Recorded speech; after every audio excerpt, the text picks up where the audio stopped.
It all started with a tip that shook the federal prison system to its core.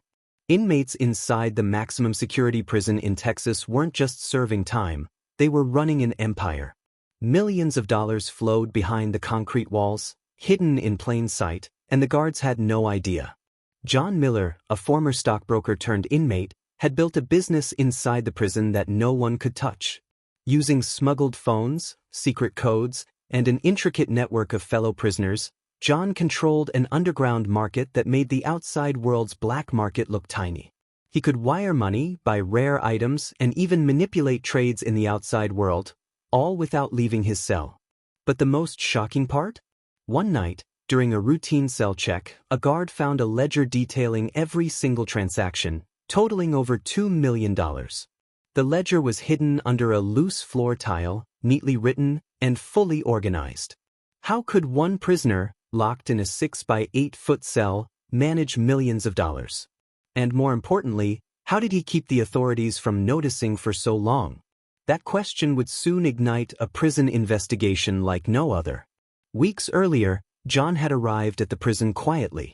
He looked like any other inmate, average build, clean-cut hair, and a calm demeanor. Nobody guessed he had a history in finance and knew how to manipulate systems. At first, he stuck to the rules, attending mandatory classes and helping in the kitchen. But inside the walls, every inmate has needs: cigarettes, snacks, phone time, even favors. John saw an opportunity. He started small, trading items from his commissary with other inmates. A pack of ramen here, a cigarette there, but he always asked for a small profit. It was simple, unnoticed, almost harmless at first. Then things escalated. John learned how to get phones smuggled inside by corrupt workers. With a phone, he could communicate outside. Soon, he was trading goods for real money, wire transfers from friends, gifts, and even cryptocurrency. Fellow inmates, amazed by his skills, flocked to him. Some wanted protection, others wanted to invest in his schemes. He was smart enough to make sure no single person outside or inside could trace it back to him directly. The prison became his marketplace. Inmates ran errands for him, delivered messages, and even enforced his deals. Conflicts arose, of course. One night, a shipment of contraband, food and phones, was intercepted. A fight broke out in the yard. It lasted only 5 minutes, but it left 2 inmates in the infirmary and several guards shaken. John didn't fight. He watched from the corner, calculating every move. He knew that every problem could be turned into profit if handled correctly. Outside, families and accomplices sent money through coded messages. One birthday gift could really mean a $10,000 transfer. John had charts, lists, and even fake company names. He was running a fully functional business while serving time for fraud. His method was precise. He never kept everything in one place, rotated who he trusted, and always had an escape plan for messages. Guards thought they were checking cells for knives or drugs. They never imagined someone was running $1 million economy. Then came the night that changed everything. A shipment of phones and other contraband was delivered by a fellow inmate in the middle of the night. Unbeknownst to John, a new guard on duty noticed something suspicious: a small, unusual bag. When the guard checked it, he found the phones, neatly organized and ready for distribution. The alarm spread quickly. That night, every cell in that wing was searched. John watched calmly as guards ransacked cells, finding nothing connected directly to him. But in the chaos, one guard lifted a floor tile and found the ledger. It detailed everything: who owed whom, how money was transferred, the entire inmate economy he built. The prison erupted with questions. How did he manage this? Who else was involved? And most importantly, how much money had already left the prison walls?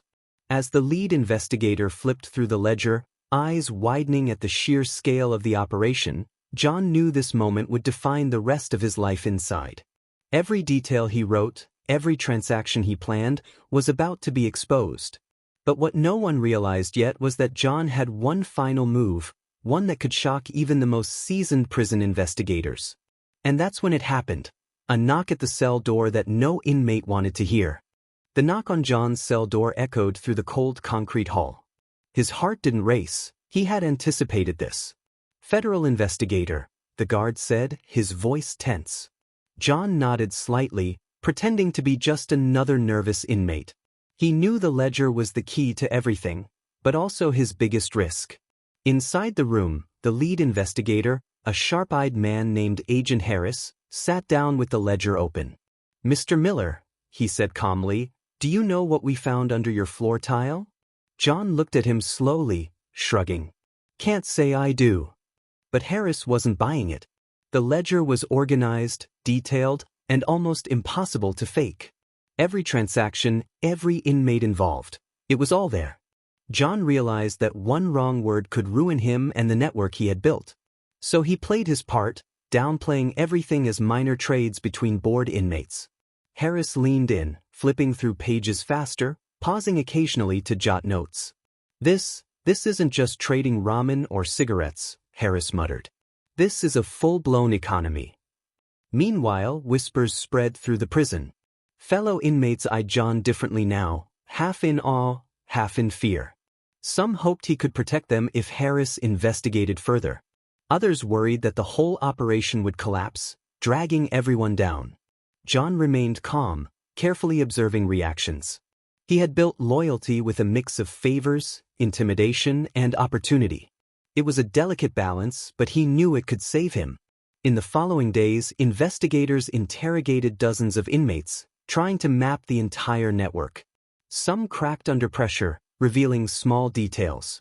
Others stayed silent, aware that John's watchful eyes were always on them. John used this time to plan.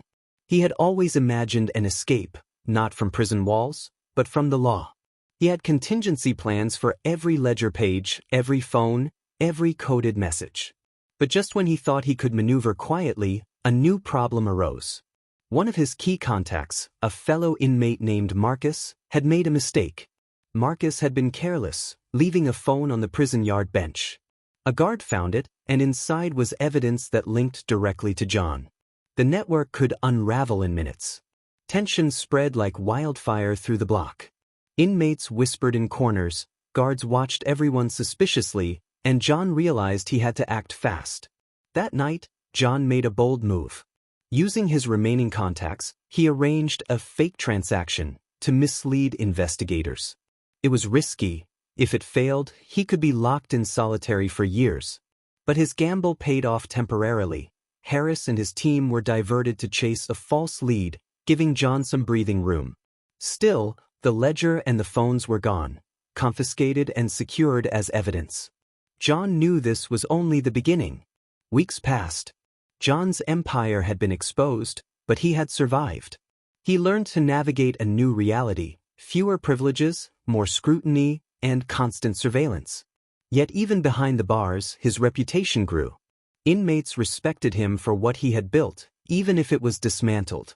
Guards feared him for how smartly he operated. John had proven that even inside a cell, a single person with knowledge, strategy, and patience could wield power beyond imagination. Then came the final twist. One afternoon, as John returned from the yard, a loud alarm sounded. The prison went into lockdown. Agents rushed past cells, shouting orders. John stopped. Something was wrong. A helicopter landed in the yard, not normal, not scheduled. Panic spread. Through the glass windows, John saw men in suits unloading boxes and electronic devices. His heart sank. It didn't take long for him to realize the truth. The authorities had traced the hidden funds outside prison. Offshore accounts, coded messages, and cryptocurrency wallets, all connected back to him. Everything he had meticulously planned, every transaction, every ally, was now being tracked. The prison yard turned into a chaotic scene of men shouting, running, and trying to secure evidence. John knew one thing for sure.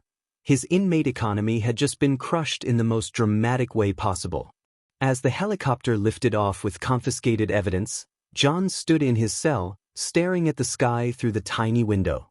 Millions of dollars that he had controlled were gone, but his legend inside the prison was cemented forever. Fellow inmates would talk about the man who ran millions behind bars for years. And while the money was gone, the story of how it all happened would never be forgotten. Then, as John leaned back on his bunk, a small envelope slid under his cell door. No one was there. He picked it up. Inside was a single piece of paper with one line written. "This isn't over." John's eyes narrowed. Even with the empire dismantled, even with the law closing in, he knew one thing. Inside the prison walls, the game of power and control was far from finished.